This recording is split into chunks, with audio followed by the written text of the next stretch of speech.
안녕하세요. 빅머니의 권미란입니다. 우리나라와 미국 고용지표가 극과 극입니다. 미국에서는 일할 사람이 부족해서 최저임금을 민간에서 자발적으로 높이고 또 정규직을 늘리면서 일 좀 해달라고 아우성이라고 합니다. 이렇게 구진난이 아니라 구인난이 굉장히 심각하게 일어나고 있다는데요. 경기가 좋아지다 보니까 일손이 부족할 지경이라고 합니다. 지난달 미국의 실업률은 3.8%를 기록하면서 지난 2000년 이후 18년 만에 최저를 기록했습니다. 3%대의 실업률이 2달 연속 이어지면서 미국의 고용시장은 사실상 완전 고용에 진입하게 되었는데요. 미국 트럼프 대통령의 감세 정책과 또 규제 완화가 효과를 보이면서 이렇게 미국이 완전 고용에 진입하고 있다라는 월가의 분석이 제기되고 있습니다. 이에 따라서 미국의 금리 인상이 세 차례가 아니라 네 차례가 될 가능성이 있겠다라는 전망도 다시 한번 고개를 들고 있는데요. 미국뿐 아니라 중국과 일본 역시도 고용지표가 호조세를 보이고 있습니다. 중국 쪽에서는 15년 만에 최저의 실업률이 나타나고 있고 일본도 현재 실업률이 2.5%를 기록하면서 완전 고용을 나타내고 있습니다. 일자리, 이렇게 실업률이 낮춰지는 것에 그치는 것이 아니라 일자리가 굉장히 넘쳐나고 있는 일본의 현실 살펴보겠습니다. 넘쳐나는 일자리를 해결하기 위해서 외국인 취업비자를 전면 개편하고 있다고 하는데요. 2025년까지 일자리가 굉장히 부족할 것으로 예상되고 있는 건설, 농업, 숙박, 조선, 그리고 간병 분야에서 외국인 50만 명을 앞으로 더 일본에서 받아들일 것이라는 정책을 내세우고 있습니다. 이렇게 미국과 중국, 일본까지 모두 고용이 굉장히 좋고요. 하지만 우리나라의 실업률은 그와 반대입니다. 4월의 실업률이 현재 4.1%를 기록하고 있는 모습이고요. 특히 청년 실업률이 OECD 국가 가운데 최고를 기록하고 있습니다.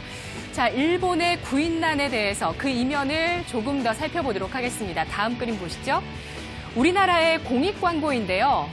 고령화, 저출산을 이야기하고 있습니다. 이렇게 일본에서 일자리가 넘쳐나는 이유가 경기 호조뿐만 아니라 이러한 고령화와 저출산 때문에 일손이 부족하다라는 것이 현재 일본의 현실이라고 하는데요. 정년을 연장함에도 불구하고 퇴직자가 빠르게 늘어나게 되면서 왕성하게 일을 해야 하는 노동력이 귀해지고 있는 이러한 인구 구조가 고착화되고 있는 모습입니다. 고령화가 실업률을 낮추다 못해 구인난까지 일으키고 있다니 AI가 일자리를 없애는 것을 걱정할 게 아니라 빨리 AI가 발전해서 이러한 일자리를 채워야 되는 것이 아닌가라는 생각마저 들 정도인데요. 고령화는 앞으로 산업의 구조도 바꾸게 될 전망입니다. 앞으로 커질 수밖에 없는 시장 살펴보도록 하겠습니다. 고령화 시대의 혁신적인 시장, 첫 번째 노인 지원 시장, 두 번째 독립적인 삶을 위한 시장, 세 번째 라이프스타일 시장, 네 번째 사회적 영향력 시장, 이렇게 네 가지가 있는데요. 노인 지원 시장은 전통적인 실버 산업입니다. 영양 서비스나 건강 관리, 노인 돌봄 서비스가 해당하는 그러한 산업 분야이고요. 여기에서 현재 금융과 헬스케어의 결합이 나타나고 있는 현실적인 사례도 찾아볼 수 있습니다.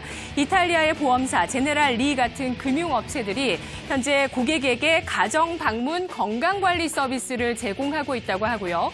미국의 웰스파고도 은행의 VIP 고객을 대상으로 해서 연로한 그 고객의 부모님 세대에게 행정 서비스를 제공하고 있다고 합니다.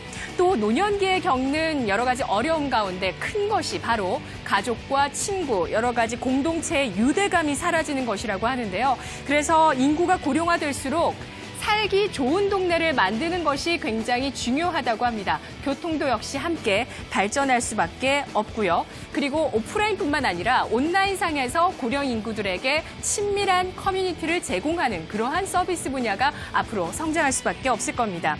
더불어 나이를 잊게 해주는 고령 친화적인 주택 설계 시장도 앞으로 계속해서 성장할 수밖에 없을 거라고 하는데요. 허리에 부담이 덜 가게 하는 가전제품, 손이 쉽게 닿는 부엌의 찬장, 그리고 앉아서 음식을 조리할 수 있는 조리대, 덜 미끄러지고 넘어지더라도 통증이 덜한 바닥재, 이런 부분들이 앞으로 수요가 늘어날 수밖에 없을 것이라고 합니다. 아이들만 넘어지는 게 아니라 노인들도 잘 넘어지셔서 이 낙상 사고가 굉장히 많다고 하죠. 그리고 재미나 여행, 건강 같은 웰빙 트렌드도 계속될 수밖에 없습니다.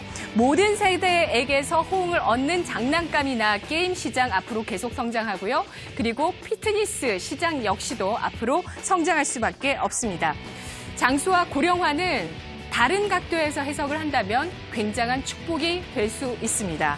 여기에 향후 큰 성장 잠재력이 숨어 있다고 볼 수 있는데요. 특히 과학과 의학의 혁신이 계속되면서 알츠하이머와 또 암 같은 이러한 질병들이 극복된다면 더 건강하고 더 젊게 사는 고령 인구가 늘어나는 환경이 조성될 수 있을 겁니다.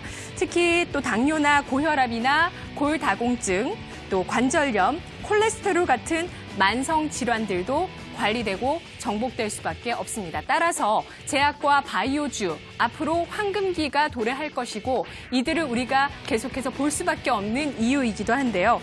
또 탈모나 흰머리, 주름살 같은 노화의 흔적을 없애는 화장품이나 이러한 미용 관리 용품의 시장도 앞으로 성장할 수밖에 없습니다. 고령화 시대, 외모가 바로 건강 관리의 지표가 될 거라고 하는데요. 고령화를 뒷받침하는 기술 발전은 사회적인 비용을 낮출 수밖에 없기 때문에 정부와 민간 쪽에서 계속 발전시킬 분야입니다. 현재 50대는 또 그 어떤 세대보다 영향력이 크고 가장 소비력이 왕성한 현재 가장 부유한 세대라고 하는데요. 그리고 앞으로 갈수록 75세는 현재 50세 정도의 그러한 건강을 가질 수밖에 없는 계속해서 젊어지는 고령 인구를 우리는 맞이하게 될 겁니다. 그들이 무엇을 소비하게 될 것인지 주목해봐야 되겠습니다. 이 시각 주요 경제 뉴스 오상혁 아나운서입니다.